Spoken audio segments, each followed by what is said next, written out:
When we hear the name Yamaha, it's almost impossible not to associate it with the world of motorcycling, with both rugged trails and asphalt roads. And for good reason. Today, Yamaha stands as Japan's second-largest motorcycle manufacturer, trailing only behind Honda. A remarkable feat considering it was the last major Japanese brand to enter the motorcycle market, doing so in 1955. But Yamaha's legacy extends far beyond motorcycles. Behind it lies more than 130 years of business history, making it one of the oldest active brands in the land of the rising sun.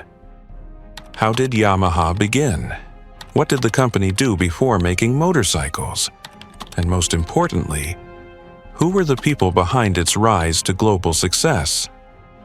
Today, we travel back to the mid-19th century to uncover the origins, evolution, and triumph of Yamaha Motor Corporation. A story driven by determination, ingenuity, and an obsession with excellence.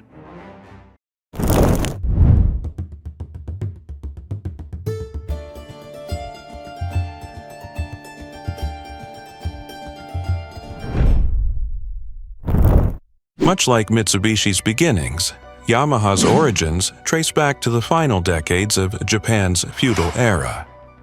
Specifically to April 20th, 1851, in what is now Wakayama Prefecture, with the birth of Torakusu Yamaha, the third son of a lower-ranking samurai family that served the powerful Kishu and Tokugawa clans.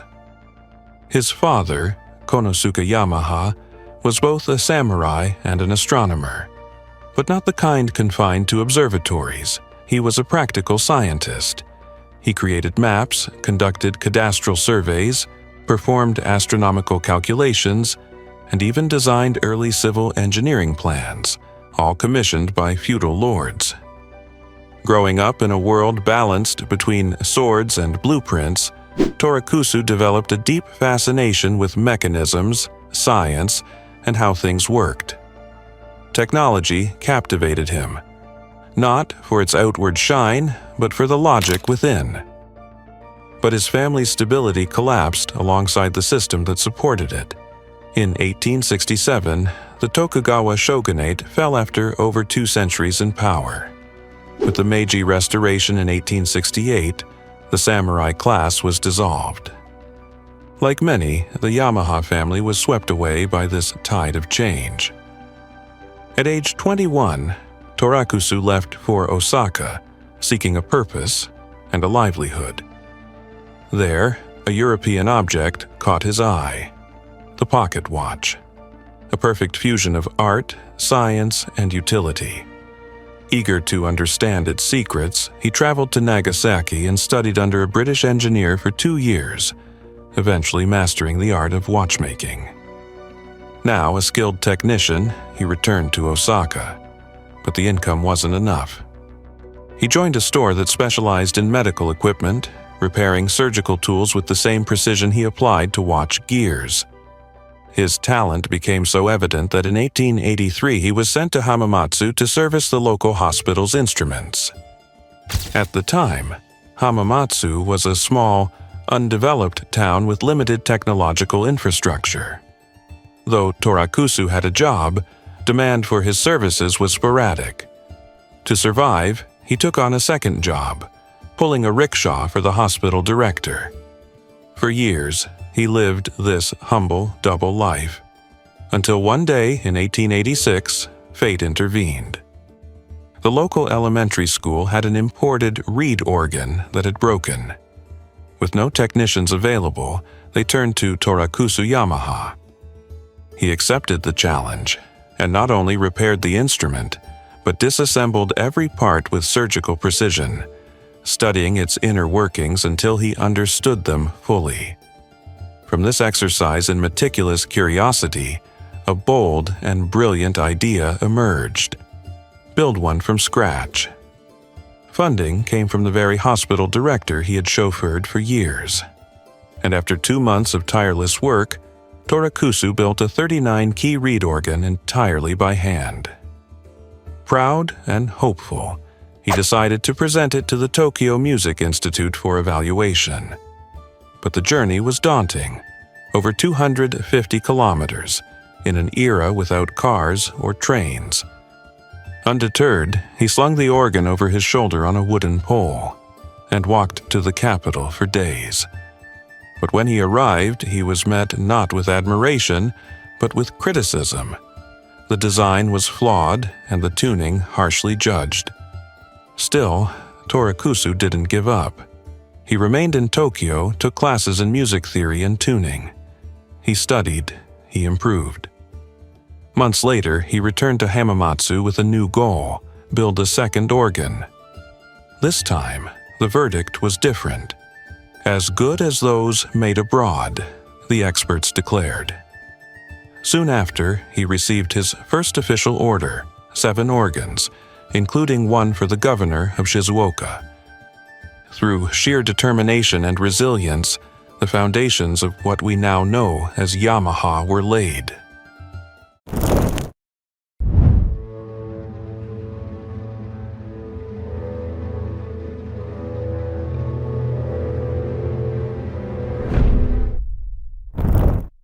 Success came quickly.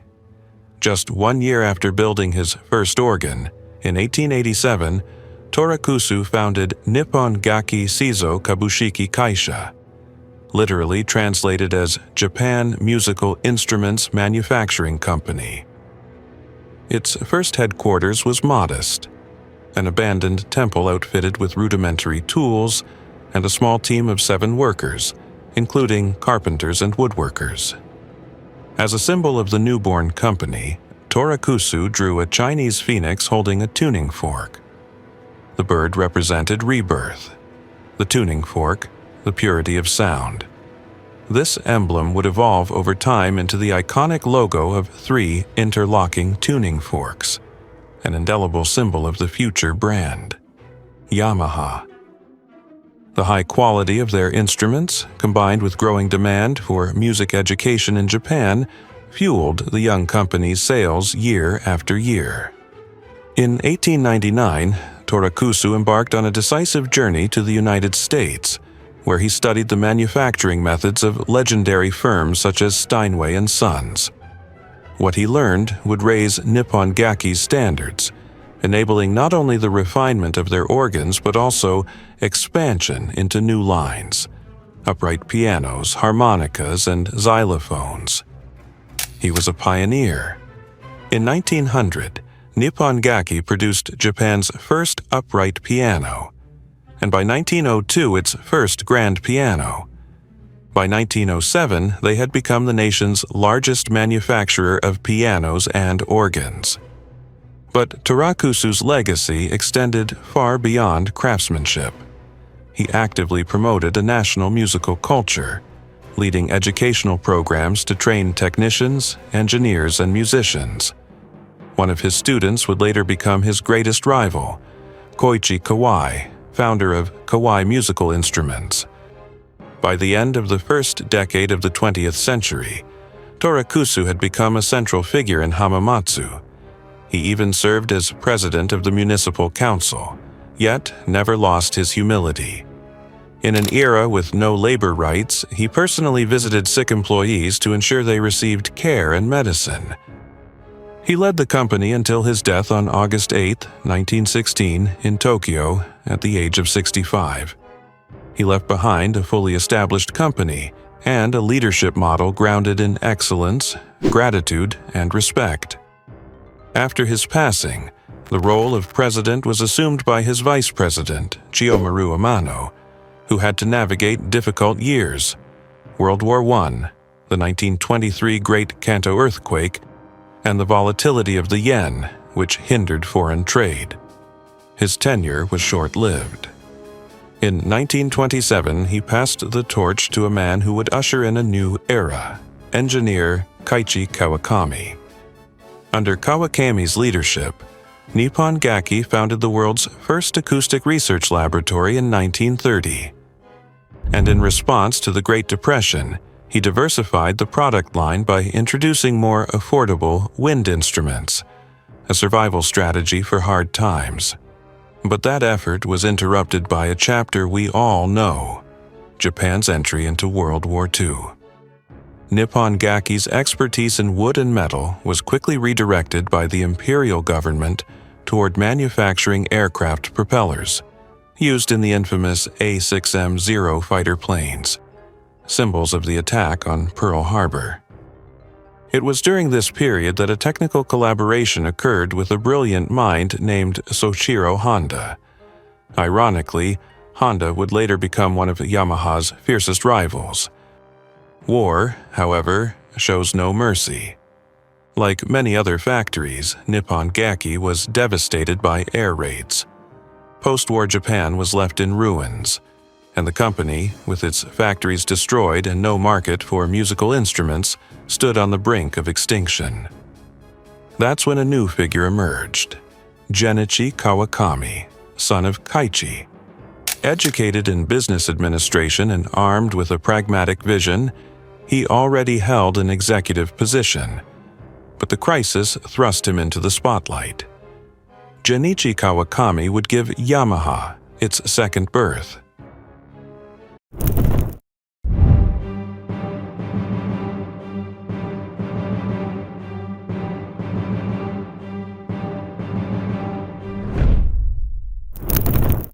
After World War II, Japan lay in ruins. In a country where every yen counted, few people were thinking about buying a piano or an organ. And no matter how prestigious Nippon Gakki had been, music was no longer a national priority. The outlook was bleak, but a glimmer of hope emerged during the Allied occupation. Among the reforms pushed by General MacArthur was the introduction of mandatory music education in public schools. Thanks to this, demand for instruments began to reappear, albeit subtly. Still, that alone wouldn't be enough to survive. In 1950, Kaichi Kawakami stepped down from the presidency due to health problems. In his place, at just 38 years old, his son Genichi Kawakami took the reins. Young, determined, and already experienced from optimizing the Tenryu factory, he quickly realized that the company's future did not lie in its past. Genichi's vision was clear: diversify. Japan needed to rebuild, and that required machines, engines, and vehicles. Why not take advantage of the existing workshops, leftover war machinery, and the metallurgical talent the company had honed over the years? Without abandoning the musical division, he began exploring new options: sewing machines, scooters, tricycles, even cars. But a tour of Europe and the United States in 1953 tipped the balance. He became convinced that the ideal industry for expansion was motorcycles. It was a risky move. Yamaha was the last major Japanese company to enter a market already dominated by brands like Honda, Suzuki, and Tohatsu. But Genichi held one unwavering belief: as long as the product is superior, you can always compete. That same year, he sent his top engineers abroad for training. Upon their return, they secluded themselves for 10 months in a Hamamatsu factory. The result, in August 1954, the first prototype was born: the Yamaha YA1, inspired by the German DKWR T125. But Genichi Kawakami wasn't content with simply building a functional motorcycle. He ordered the YA1 to undergo a brutal 10,000-kilometer endurance test, an unprecedented challenge for the era, which it passed with ease. In 1955, the bike entered the market. A two-stroke 125cc model, painted in a striking red to stand out in a market full of conservative designs. It earned the nickname Aka Tombo, the red dragonfly. With that launch came the formal creation of Yamaha Motor Company Limited, named in honor of its founder, as a separate branch from Nippon Gakki. It began with just 254 employees and a monthly production capacity of 200 vehicles. Genichi knew that to stand a chance in sales, they had to go head-to-head with the best. He registered the WWII in two of Japan's most demanding races, the Mount Fuji Ascent and the Asama Highlands race. In both, Yamaha won its category. The first few years were risky. Despite the quality, the WWII was priced up to 15 times the average monthly salary of a Japanese factory worker. This issue was addressed in 1957 with the launch of the WD-1. Featuring a 250cc engine and an entirely Japanese design, it was more affordable and better suited to Japan's booming post-war economy. Its success paved the way for global expansion. For Genichi, a product was only a real product if it could stand on its own anywhere in the world. In 1958, Yamaha crossed the ocean and competed in the Catalina Grand Prix in the United States. It was the first Japanese brand to do so. The result, a modest but meaningful sixth place. The image boost was immediate.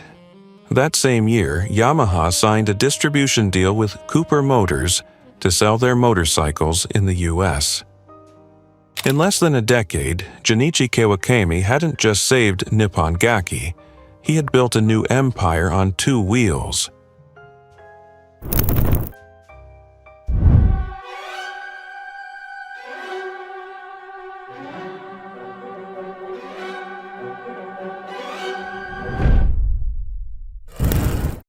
The 1960s marked a time of corporate and technological evolution for Yamaha. The first step led them to the sea.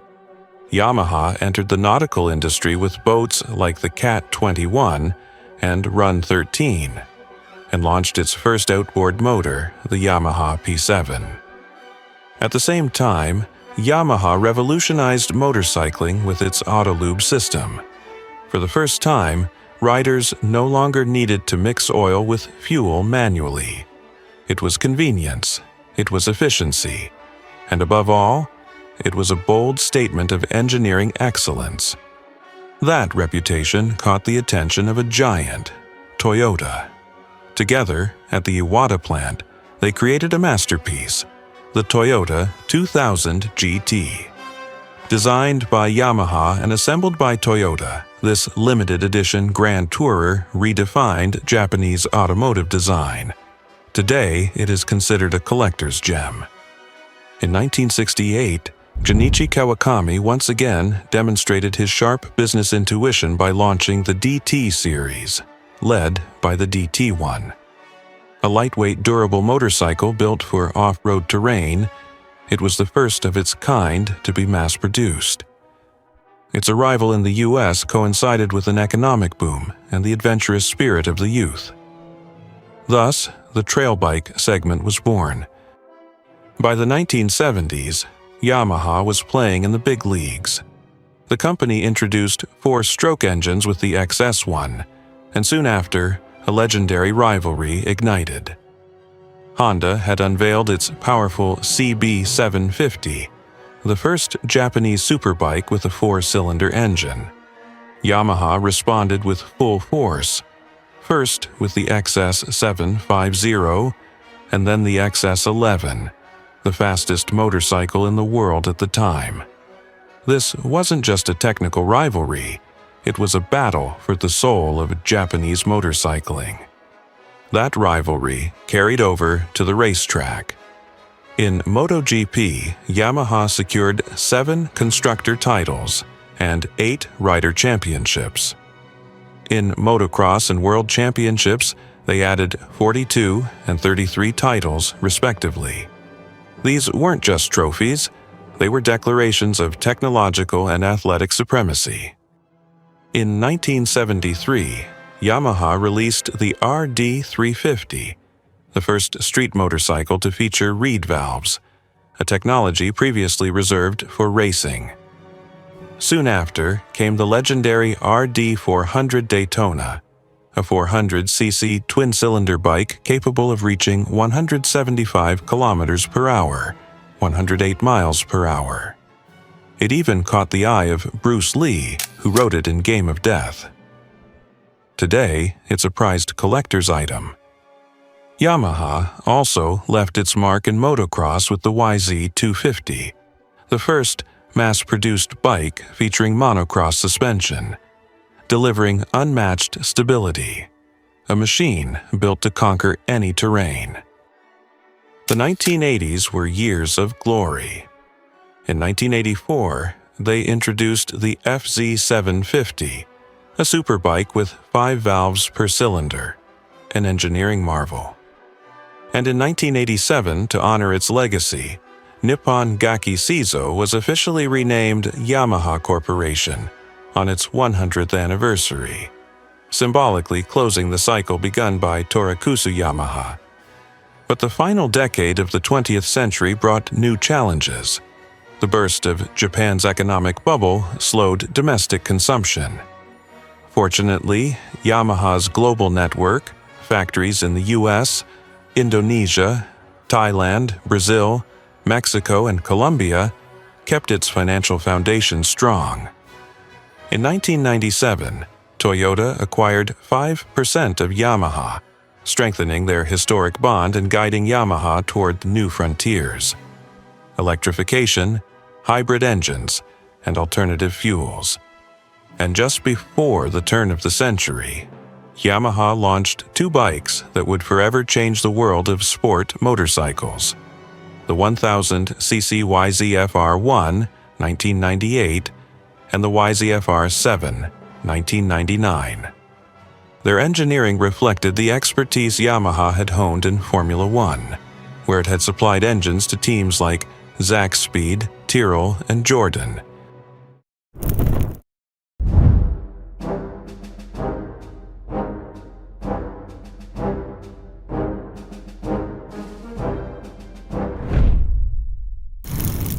As Yamaha closed the 20th century with innovation and global recognition, it entered the new millennium from a position of strength.